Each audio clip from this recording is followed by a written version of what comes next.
이재명 대통령이 대선 후보 시절 만났던 증권사 리서치 센터장들을 다시 만났습니다. 이 대통령은 취임 후 경제 지휘봉을 쥐고 일해보니 증권 자본시장 정상화의 중요성을 더욱 느낀다고 밝혔습니다. 시간이 걸리겠지만 근본적으로는 생산적 영역을 활성화하는 게 시장 정상화에 도움이 될 거라고 말했습니다. 지금까지는 부동산 투자 투기 여기에 집중된 측면이 있는데 이게 국가 경제를 매우 불안정하게 하는 것 같습니다. 그래서 저희가 금융 정책에서도 집중적으로 노력하는 게 생산적 영역으로 물꼬를 좀 틀 수 있게 바꿀 수 있도록 하는데. 그러면서 우선 국민들의 투자 대체 수단, 유효한 투자 수단으로 주식 시장을 활성화시키는 게 필요하다고 강조했습니다. 국민들에게 많은 투자 기회가 제공되면 결국은 국부를 늘릴 수 있고 기업에도 도움이 될 거라고 설명했습니다. 누가 그렇게 얘기했잖아요. 국장 탈출은 지능순이라고. 이걸 빨리 이제 국장 복귀는 지능순이라는 말이 생겨날 수 있도록 만들어야 되겠습니다. 이 대통령은 간담회에 이어 방한 중인 정의란 무엇인가의 작가 마이클 샌델 하버드대 교수와 만났습니다. 이 대통령은 대한민국이 어려운 과정을 겪었지만 민주주의 사회의 모범이 되고 있다며 자부심을 느낀다고 말했습니다. 우리가 교과서에서 민주주의라고 하면 아테네를 떠올리는데 아마도 많은 시간이 지난 다음에는 대한민국 서울을 떠올리게 되지 않을까 하는 생각도 합니다. 이 대통령은 샌델 교수의 평화 배당을 언급하며 평화가 비용 문제 또는 이념 문제가 아닌 현실적인 이익일 수 있다는 점이 많이 알려지길 바란다고 전했습니다. 샌델 교수는 한반도의 평화가 구축된다면 주변 국가들이 양극화를 해결할 수 있고 이 또한 민주주의에 도움이 되는 거라며 평화 배당의 개념을 강조했습니다. KTV 최영은입니다. 롯데카드가 해킹으로 정보가 유출된 회원 규모가 297만 명이라고 밝혔습니다. 이 가운데 28만 명은 카드 번호와 비밀번호, 유효기간, CVC, 주민번호, 전화번호 등이 유출됐습니다. 이들은 온라인을 통한 카드 부정 사용 우려에 노출돼 카드 재발급이 필요한 상황입니다. 다만 카드사는 확인된 부정 사용 사례는 없다고 선을 그었습니다. 유일하게 단말기에 카드 정보를 직접 입력해 결제하는 방식이 일부 키인 방식, 키인 거래의 경우에는 부정 사용 가능성이 존재하나 현재까지 이와 관련되는 부정 사용 사례는 확인되지 않았습니다. 나머지 269만 명은 주민번호나 가상 결제 코드 등이 유출된 것으로 파악됐습니다. 해당 정보만으로는 카드 부정 사용이 불가능해 재발급할 필요가 없다는 설명입니다. 롯데카드는 이번 해킹 피해액 전액을 보상할 계획입니다. 피해 고객에게 무료 무이자 할부 서비스를 제공하고 카드 재발급 시 연회비도 면제할 방침입니다. 정부는 해킹 사태가 재발하지 않도록 금융회사의 보안 관리 체계를 강화하기로 했습니다. 이재명 대통령도 수석 보좌관 회의에서 해킹 피해 최소화를 위한 근본적인 종합대책 마련을 주문했습니다. 기업의 책임을 묻는 것도 필요하지만 한편으로 갈수록 진화하는 해킹 범죄에 맞서서 범정부 차원의 체계적인 보안 대책을 서둘러야 되겠습니다. 앞으로 보안 사고에 대해 징벌적 과징금을 부과하고 이행 강제금을 통해 금융사의 후속 조치를 감독합니다. 소비자가 금융사별 보안 수준을 비교할 수 있도록 관련 공시도 강화할 계획입니다. KTV 임보라입니다. 이재명 대통령이 취임 100일을 계기로 미국 시사 잡지 타임지와 진행한 인터뷰가 공개됐습니다. 이 대통령은 외교 현안에 대해 실용 외교를 강조했습니다. 새로운 세계 질서와 미국 중심의 공급망 속에서 미국과 함께 할 것이라면서도 중국과의 관계를 적대시하지 않도록 잘 관리해야 할 필요가 있다고 말했습니다. 그렇지 않으면 한국이 두 진영 갈등의 최전선이 될 위험이 있다고 덧붙였습니다. 미국과 중국 양국 사이에서 중재자 역할을 하겠다는 가교론을 내세운 겁니다. 최근 미국과 진행한 관세 협상에 대해선 미국의 요구가 매우 엄격했다며 그것을 받아들였다면 탄핵당했을 것이라고도 언급했습니다. 북한 비핵화에 대해선 단계적 협상을 강조했습니다. 이 대통령은 흔히 핵무기를 용인할지 완전한 비핵화를 달성할지 두 가지 선택지만 생각하지만 중간 지점이 있다고 믿는다며 북한과 협상할 수 있다고 말했습니다. 단기 목표로 북핵 미사일 프로그램을 멈추고 그 조치의 일부에 대해선 보상할 수도 있을 것이라고 밝혔습니다. 이후 군축과 완전한 비핵화를 추구할 수 있을 것이라고 설명했습니다. 트럼프 미국 대통령을 노벨 평화상 후보로 추천할 의향이 있느냐는 질문은 대북 관계가 개선된다면 트럼프 대통령 외에 상을 받을 만한 다른 사람은 없다고 답했습니다. 취임 후 가장 큰 성과로는 국내 정치 상황이 안정됐다고 꼽았습니다. 다만 이 대통령은 한국이 매우 심각한 위기에 처해 있다며 우리 경제를 다시 성장 궤도에 올려놓고 국민에게 더 많은 기회를 제공해야 한다고 말했습니다. 또 한국의 현재 정치 상황은 대립과 분열이 일상화됐다고 평가하며 이런 문화를 바꾸는 것이 의무이자 책임이라고 강조했습니다. KTV 박지선입니다. 미 연준은 현지 시간으로 17일 이틀간 이어진 연방공개시장위원회 회의를 마무리하면서 기준금리를 0.25%포인트 인하했습니다. 9개월 만에 내린 것으로 트럼프 행정부 2기 출범 이후엔 첫 금리 인하입니다. 미 연준의 이번 결정으로 한국과 미국 간 금리 차는 상당 기준 1.75%포인트로 좁혀졌습니다. 연준은 FOMC 발표문에서 최근 지표들은 경제활동의 성장이 올해 상반기에 완화됐음을 시사한다고 설명했습니다. 일자리 증가는 둔화했고 상승한 인플레이션은 다소 높은 상태를 유지하고 있다고 진단했습니다. 그러면서 경제 전망에 대한 불확실성이 여전히 높은 상태라며 금리 인하 결정 배경을 설명했습니다. 연준은 또 올해 말 기준금리 예상치의 중간값을 3.6%로 제시하며 올해 안에 0.25%포인트씩 두 차례 더 금리 인하가 단행될 것이라고 시사했습니다. 구윤철 경제부총리는 곧바로 확대 거시경제 금융회의를 주재하고 경제 상황을 점검했습니다.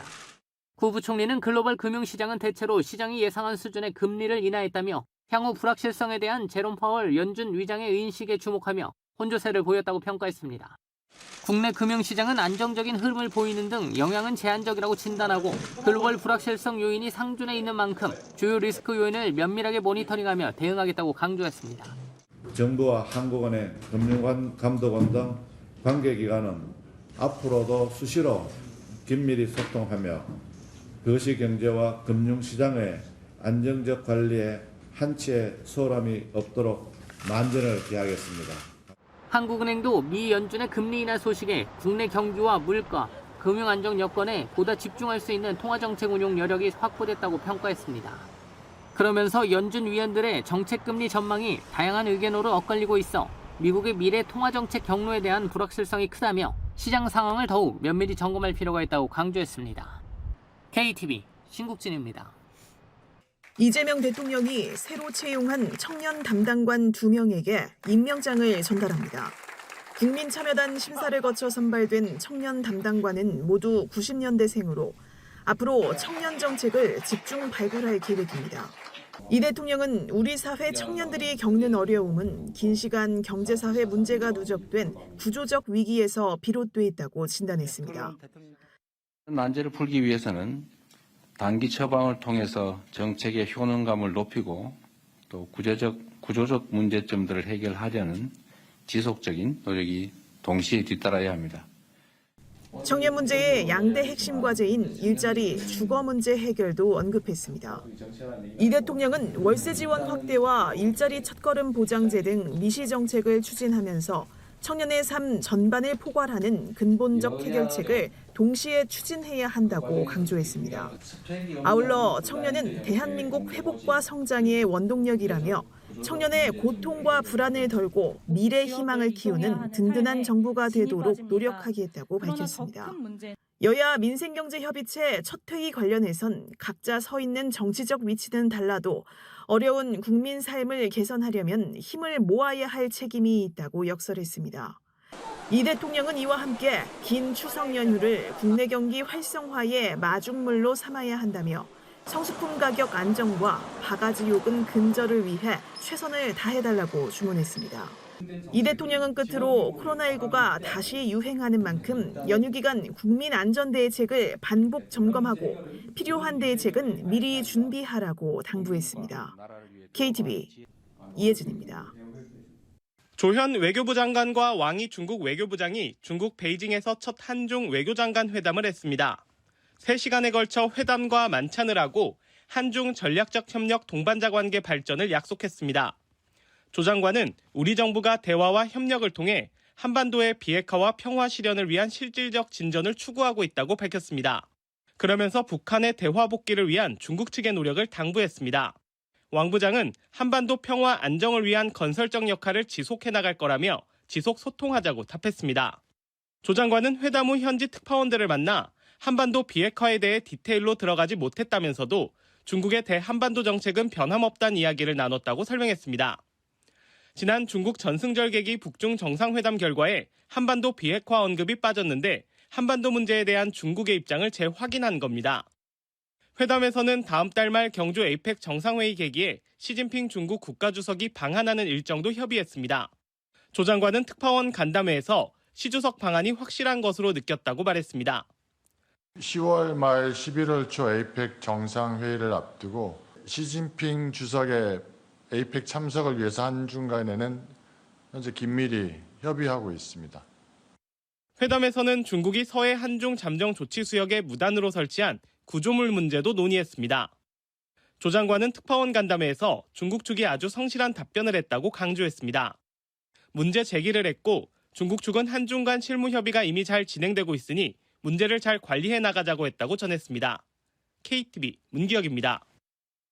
공정거래위원회가 신세계그룹과 중국의 알리바바 그룹이 합작회사를 설립해 G마켓과 알리익스프레스 코리아를 공동으로 지배하는 기업 결합을 조건부 승인했습니다. 현재 국내 온라인 해외 직구 시장에서 알리익스프레스는 시장 점유율 1위, G마켓은 시장 점유율 4위를 차지하고 있습니다. 이번 기업 결합으로 G마켓과 알리 합작회사는 합산 시장 점유율이 41%로 오르면서 1위의 사업자 지위를 더욱 공고히 하게 될 전망입니다. 공정위는 G마켓의 풍부한 국내 소비자 데이터와 알리의 우수한 데이터 분석 활용 능력이 어우러질 경우 소비자 쏠림 현상이 커지고 시장 지배력이 강화될 것으로 전망했습니다. 또 G마켓과 알리익스프레스로의 소비자 고착 효과 강화로 새로운 합작회사가 개인정보 보호 등의 품질 유지를 낮추는 요인으로 작용할 우려도 고려해 조건을 달았습니다. 경쟁 제한 우려를 해소하기 위해 G마켓 옥션과 알리익스프레스를 상호 독립적으로 운영하고 G마켓 옥션과 알리익스프레스 간 국내 소비자 데이터를 기술적으로 분리하도록 명령하였습니다. 각자 가진 국내 소비자 데이터 분리뿐 아니라 해외 직구 시장에서 소비자 데이터를 서로 공유하는 것도 금지했습니다. 아울러 개인정보 보호와 데이터 보안 노력 수준을 유지하도록 했습니다. 시정명령은 받은 날로부터 3년간 유효한데 공정위는 이후 시장 상황을 검토해 연장할 수 있다고 밝혔습니다. 또 G마켓과 알리익스프레스의 독립성을 갖춘 이행감독위원회도 구성해 시정명령 이행 상황을 주기적으로 보고하도록 했습니다. 공정위는 이번 결합으로 국내 판매자가 알리익스프레스를 이용해 해외 판로를 개척할 경우 역직구 시장 활성화에 도움이 될 것으로 내다봤습니다. KTV 이리나입니다. 정비사업 컨설팅은 지난해 처음 도입됐습니다. 재개발, 재건축 희망 주민을 대상으로 실제 정비사업이 가능한 지역인지 무료로 분석해줬습니다. 하지만 올해부터는 계략 건축 설계와 계략 사업성 검토까지 추가로 제공됩니다. 사업 규모를 미리 따져보고 추진 여부를 판단할 수 있도록 돕는 겁니다. 오는 22일부터 한국부동산원 누리집을 통해 신청할 수 있습니다. 모든 제도적인 요건들이 다 맞춰졌다 하더라도 궁극적으로 이 사업지가 어느 정도의 사업성이 있을 수 있을까라는 불확실성에 대한 의문들을 갖고 이 사업을 이제 임하는 모습들이 상당히 많았었습니다. 주민들이 조금이라도 불확실성을 좀 해소해서 주민 입안을 통해서 이 사업을 진행하도록 지원하는 부분들이 일단 가장 큰 의미가 있습니다. 2025 정비사업 표준 실무 편람도 발간됐습니다. 복잡한 행정 절차를 쉽게 안내하기 위함입니다. 실무 편람에는 정비계획 수립, 사업 시행, 해산과 청산 등 전 과정이 단계별로 담겼습니다. 아울러 조합, 주민 유의사항, 분쟁 사례, 지원 제도 등도 정리됐습니다. 국토부는 이번 실무 편람을 실무자 교육 자료로도 활용할 방침입니다. 국토교통부와 한국부동산원 누리집에서 열람할 수 있습니다. KTV 조태영입니다. 환경부와 기상청이 한국기후위기 평가 보고서를 발간했습니다. 우리나라의 기후위기 현황을 종합적으로 분석한 겁니다. 기후변화 연구 동향과 영향 전망을 파악하기 위해 5년 주기로 기후위기 평가 보고서를 발간하고 있습니다. 2020년에서 2024년까지 총 2,000여 편의 국내외 논문과 각종 보고서의 연구 성과를 분석 평가하여 한국 기후위기 연구 동향과 전망을 집대성해서 발간하게 됐습니다. 보고서에 따르면 지난 2023년 한반도 연평균 기온은 13.7도, 이듬해에는 14.5도로 연이어 연평균 기온 기록이 경신된 것으로 확인됐습니다. 특히 1912년에서 2024년 기온 상승률이 1912년에서 2017년 기온 상승률보다 더 높아 최근 7년 사이 한반도의 온난화 추세가 강화된 것으로 확인됐습니다. 이처럼 온난화가 심화되면서 폭염과 태풍, 집중호우 등 기상재해가 더 강하고 빈발하게 나타날 것으로 분석됐습니다. 보고서는 인위적 요인으로 인한 폭염 발생 확률은 4배 이상 증가할 것으로 전망했고, 태풍의 극한 강수 영역은 최대 37% 확대될 것으로 내다봤습니다. 기후 변화로 인한 사회적 영향도 커질 것으로 전망됐습니다. 2050년대 고령자의 고온으로 인한 초과 사망률은 최대 5.52% 증가할 것으로 예측됐습니다. 정부는 제4차 기후위기 적응대책에 이 같은 내용을 반영할 방침입니다. 이를 통해 기후 재난에 적극 대응하고 사회 전부문의 기후 대응 역량을 제고한다는 계획입니다. KTV 신영은입니다.